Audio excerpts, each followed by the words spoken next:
দর্শক, আমি এই মুহূর্তে আপনাদের সামনে কথা বলতে এসেছি সনাতন জাগরণ মঞ্চের মুখপাত্র চিন্ময় কৃষ্ণ আটক কেন এই প্রসঙ্গটা নিয়ে। গতকাল বিকেল থেকে বা সন্ধ্যার পর থেকে আমি বেশ খানিকটা ব্যস্ত ছিলাম, যার কারণে আপনাদের সামনে কোনো বিষয় নিয়ে আসতে পারিনি। এই জন্য আন্তরিকভাবে দুঃখিত। বাংলাদেশ সনাতন জাগরণ মঞ্চের মুখপাত্র ও চট্টগ্রাম পুণ্ডরিক ধামের অধ্যক্ষ চিন্ময় কৃষ্ণ দাস ব্রহ্মচারীকে গ্রেপ্তার করেছে ঢাকা মহানগর গোয়েন্দা পুলিশ ডিবি। গতকাল বিকেলে রাজধানীর বিমানবন্দর এলাকা থেকে তাকে গ্রেপ্তার করা হয়। এই তথ্য নিশ্চিত করেছেন ডিবির অতিরিক্ত পুলিশ কমিশনার রেজাউল করিম মল্লিক। তিনি বলেন, চিন্ময় কৃষ্ণ দাস একটি মামলায় এজাহার নামীয় আসামি। এদিকে তাকে গ্রেপ্তারের পরে গতকাল সন্ধ্যা থেকে এর প্রতিবাদে সন্ধ্যা 6:45 ডিবি কার্যালয়ের সামনে জড়ো হন সনাতন জাগরণ মঞ্চের নেতারা। তাদের একটি গ্রুপ শাহবাগেও জড়ো হওয়ার চেষ্টা করলে অন্য একটি পক্ষ তাদেরকে ধাওয়া দিয়ে সরিয়ে দেয়। গতকাল বিকেল 4টার দিকে বাংলাদেশ সনাতন জাগরণ মঞ্চের মুখপাত্র ও চট্টগ্রামের পুণ্ডরিক ধামের অধ্যক্ষ চিন্ময় কৃষ্ণ দাস ব্রহ্মচারীকে রাজধানী বিমানবন্দর এলাকা থেকে হেফাজতে নেয় ঢাকা মহানগর গোয়েন্দা পুলিশ। সনাতন জাগরণ মঞ্চ গত 25শে অগাস্ট চট্টগ্রামে সমাবেশ করে। চিন্ময় কৃষ্ণ দাস এই মঞ্চেরও মুখপাত্র। ওই সমাবেশের পরেই চিন্ময় কৃষ্ণ দাসের বিরুদ্ধে জাতীয় পতাকা অবমাননার অভিযোগ এনে চট্টগ্রামে একটি মামলা হয়। চিন্ময় কৃষ্ণ দাস একজন ধর্মীয় গুরু, ধর্মগুরু, হিন্দু ধর্মের সনাতন ধর্মের গুরু। তাকে যদি শুধুমাত্র এই যে হিন্দুদের যে 8 দফা আন্দোলনের দাবি চলছে, দাবিটি চলমান রয়েছে এবং বিভিন্ন স্থানে সমাবেশ অনুষ্ঠিত হচ্ছে। গত শুক্রবারেও রংপুরে একটি বৃহৎ সমাবেশ অনুষ্ঠিত হয়েছে এবং সেই সমাবেশেও ন্যাক্কারজনক ঘটনা হয়েছে। যারা এই সমাবেশে অংশগ্রহণকারী ছিলেন তাদের উপর হামলা করা হয়েছে, তাদের রক্তপাত করা হয়েছে, তাদের যে পরিবহনে তারা আসতেন বা আসছিলেন সেই পরিবহনে বাধা দেওয়া হয়েছে নানা রকম। এমনকি এই যে চিন্ময় কৃষ্ণ দাসরা রংপুরে গিয়ে যে হোটেলে উঠেছিলেন সেই হোটেল ত্যাগ করবারও নির্দেশ দেওয়া হয়েছিল স্থানীয় পুলিশ প্রশাসন থেকে। বাংলাদেশে সমাবেশ করবার স্বাধীনতা আছে, সংবিধান কর্তৃক স্বীকৃত স্বাধীনতা, সংবিধান কর্তৃক স্বীকৃত আইনের দ্বারা। কিন্তু আমি সমাবেশ করতে পারবো না, এই বাধা দেওয়ার অধিকারটিও যদি আইন শৃঙ্খলা বাহিনীও দেয় তাহলে সেটি অন্যায়। যদি সন্ত্রাসের সম্ভাবনা থাকে সেটি আলাদা কথা, কিন্তু যদি একটি শান্তিপূর্ণ সমাবেশে বাধা দেওয়া হয় সেটি কিন্তু অন্যায়।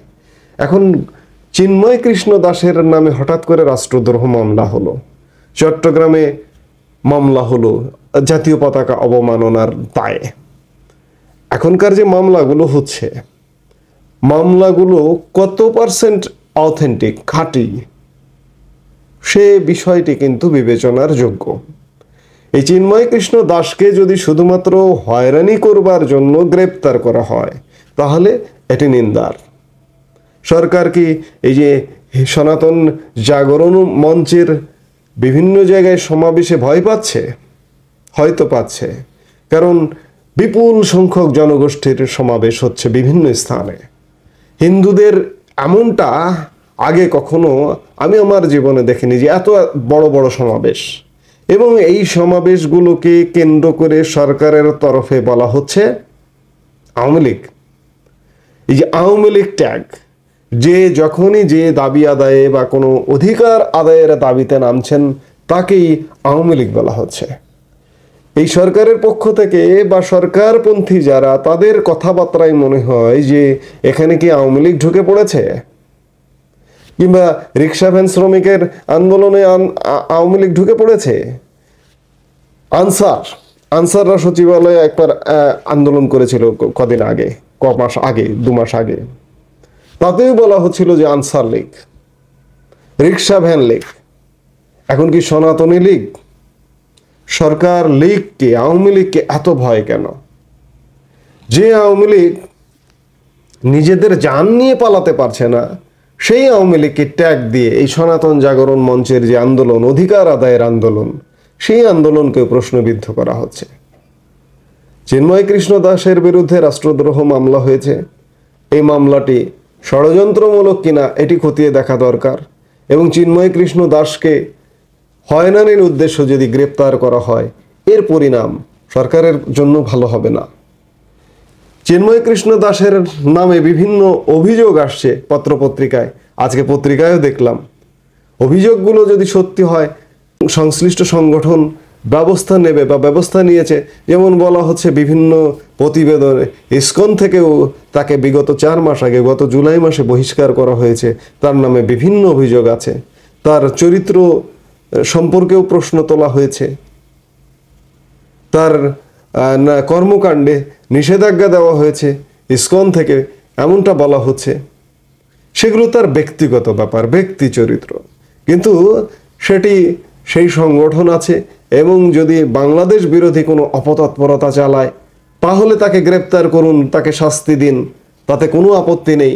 কিন্তু শুধুমাত্র যদি হয়রানির জন্য তাকে গ্রেপ্তার করা হয়, সেটি নিন্দনীয়, গর্হিত কাজ, এবং সরকারের জন্য সেটি কিন্তু একটা শঙ্কার কারণ হতে পারে, বিপদের কারণ হতে পারে। আপনারা দায়িত্বে এসছেন মাত্র 8-10 দিন হবেন। এই 108-10 দিন আগে একটি সরকার ছিল, কিন্তু আওয়ামী লীগ সরকার। আপনারা রাজপথে, খুব সংক্ষিপ্ত আন্দোলন, আপনাদের যে যারা এই সরকার গঠনের পেছনে যে বৈষম্য বিরোধী আন্দোলন, এই বৈষম্য বিরোধী আন্দোলনের কর্মীদের যে বিশাল বছরের পর বছর, মাসের পর মাস রাজপথে থাকার বা দীর্ঘ আন্দোলন করার অভিজ্ঞতা আছে, বা আন্দোলন সংগ্রামের মাধ্যমে যে এই সরকারটি প্রতিষ্ঠিত করেছেন, তা নয়। শর্টকাট মেথড, একটা শর্ট সিচুয়েশন ক্রিয়েট করে, ষড়যন্ত্রের সিচুয়েশন ক্রিয়েট করে এই সরকারটি গঠিত হয়েছে। আমি যেটি বলছিলাম যে 4 মাস আগে যে সরকারটি ছিল, সেই সরকারও কিন্তু কখনো কখনো বিভিন্ন ক্ষেত্রে দমন পীড়ন করবার চেষ্টা করেছিল। এই যে বৈষম্য বিরোধী ছাত্র আন্দোলন, এবং এখন উপদেষ্টা পরিষদে মন্ত্রীর মর্যাদায় কয়েকজন আছেন, আপনাদেরকেও তো অ্যারেস্ট করে ডিবি অফিসে, সেই সময়ের ডিবি হারুন, ভাতের হোটেলের মালিক হারুন, অ্যারেস্ট করে নিয়ে গিয়েছিল। নিয়ে গিয়ে তো চরম বিতর্কের মুখে পড়েছিল। তো কাজেই সেটি 4 মাস আগের ঘটনা। আপনারা এই চিন্ময় কৃষ্ণ দাসকে অ্যারেস্ট করে সেই বিতর্ক তৈরি করে বিদায় ঘণ্টা বাজিয়ে ফেলবেন, এটি মনে হয় আপনাদের জন্যই খারাপ হবে। কারণ আওয়ামী লীগ সরকার ছিল প্রবল প্রতাপশালী সরকার, বিশাল রাজনৈতিক বাহিনী ছিল, আপনাদের কিন্তু পেছনে কিছুই নেই। তো কাজেই সব কিছুকে প্রতিপক্ষ করে ফেলাটা এটি ভয়ানক পরিস্থিতির দিকে নিয়ে যাবে। কারণ ইতিমধ্যেই বহু প্রতিপক্ষ তৈরি করে ফেলেছেন আপনারা। আপনাদের ভিত্তিহীন একটি সরকার, ঢাল নেই, তলোয়ার নেই, নিধিরাম সর্দার, এরকম একটি সরকার সারা দেশে সব পক্ষকে প্রতিপক্ষ করে ছেড়েছেন। এই প্রতিপক্ষ করে ছাড়বার খেসারত দিচ্ছে দেশের জনগণ প্রতিনিয়ত, প্রতি পদক্ষেপে, এবং দীর্ঘস্থায়ী প্রেক্ষাপটে বাংলাদেশের মানুষকে খেসারত দিতে হবে। আজকে দেশে বিনিয়োগ হচ্ছে না, আজকে দেশে ব্যবসা বাণিজ্য নেই, আজকে দেশে চাকরি নেই, আজকে দেশে কর্মসংস্থান নেই। এটি আজকে বোঝা না গেলেও 6 মাস পরে বোঝা যাবে, 1 বছর পরে এর সাফারিংসটা বোঝা যাবে।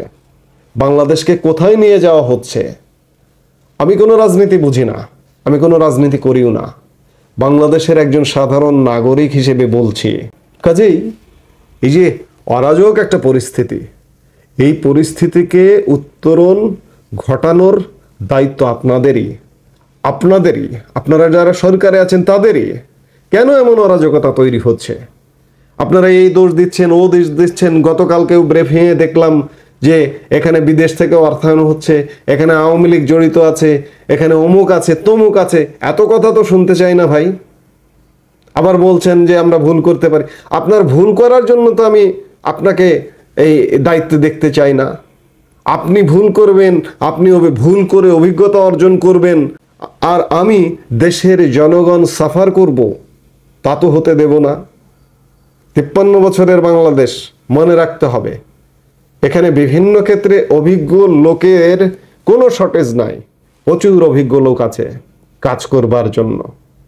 আপনারা অনভিজ্ঞ কাজে নেমেছেন কেন? আপনাদের অভিজ্ঞতা অর্জন করতে যে আমার জীবন শেষ করে দেব, সেটি আমি চাইব না। কাজে এই যে একটা অরাজক পরিস্থিতি, এটিকে দমন করবার দায়িত্ব আপনাদেরই, আপনারাই করুন। নইলে বাংলাদেশের মানুষকে কোথায় নিয়ে দাঁড় করাচ্ছেন? এটা আপনাদের জীবন দিয়ে এই দাঁড় করানোটা কিন্তু শোধ হবে না। আপনাদেরকে যদি বিচারের আওতায় আনা হয়, তাও শোধ হবে না। আমরা চাই এই অরাজক পরিস্থিতির সমস্যার সমাধান। এই মুহূর্তে এ পর্যন্তই। সবাই ভালো থাকুন, সুস্থ থাকুন। আমাদের ভিডিওগুলো নিয়মিত পেতে সাবস্ক্রাইব করুন Sajjad Kadir and the legends YouTube channel এবং লাইক, কমেন্ট, শেয়ার করে সাথে থাকুন।